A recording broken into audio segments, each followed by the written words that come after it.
Today our next video is still on Exodus chapter 32, which is the golden calf. But this time we're looking at part 2 of lessons from Exodus chapter 32. Last time we looked at their impatience with God, their disobedience to God, asking Aaron for God to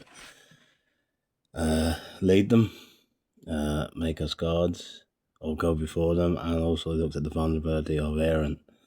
In this second message, we're now going to focus a bit on the people and Moses' reaction. So we see here in verse 8, of course we will read a few verses before, we'll read from verse 6.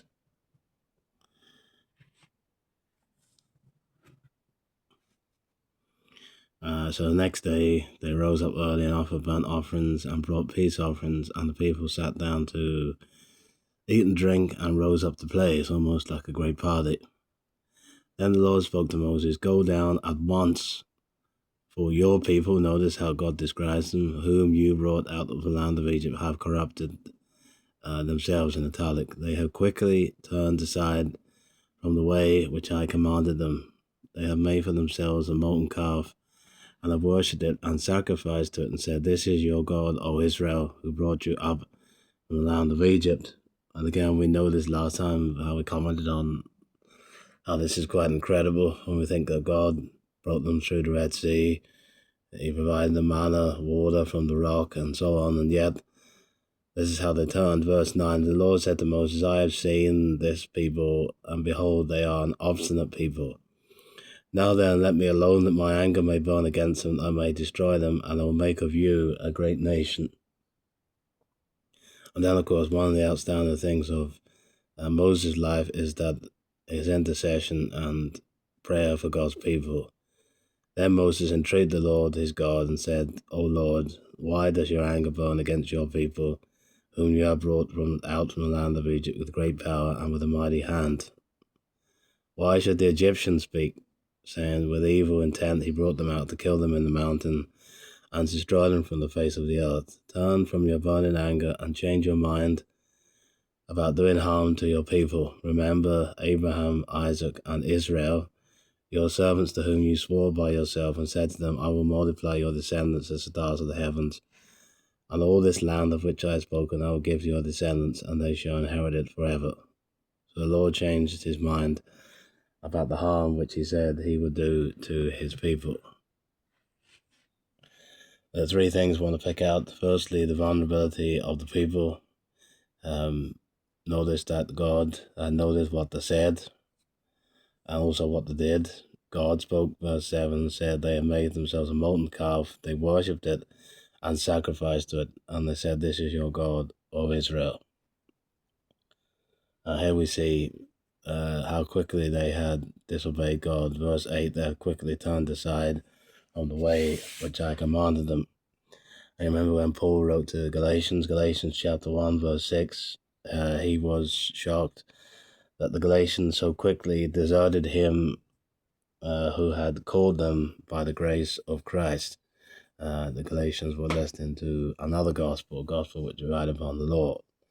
And Paul was quickly shocked at how quickly they had deserted Christ, who saved them by his grace. Second thing we see is that Moses pleaded with God. Verse 11, Moses entreated the Lord his God and said.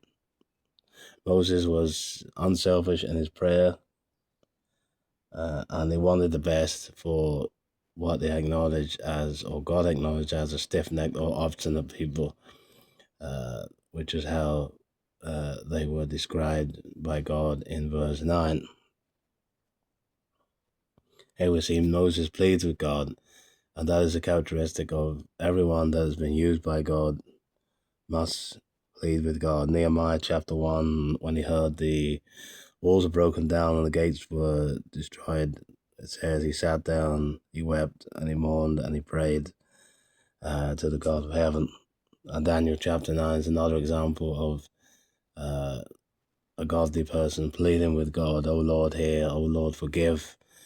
praying for Jerusalem and for the return of God's people to that place. And then, verse 13, the third thing is Moses reminded God of his promises. Remember Abraham, Isaac, and Israel. And this will go right back to the call of Moses in Exodus chapter 3, when God came to him in the bush, except for, I think it was, I am the God of Abraham, the God of Isaac, and the God of Jacob. But here Moses says, remember Abraham, Isaac, and Israel. And there Moses reminding God of his promises. And when he pleaded with God to keep his promise to bring his people into the land, that of course is what God said right in Exodus chapter 3. But Moses' prayer is a great example of pleading and interceding with God, pleading with the character of God, and reminding God of his promises. And verse 14, the Lord changed his mind about the harm which he said he would do to his people. But of course, there were still consequences for their sin, which we'll see in another video. Thank you for listening.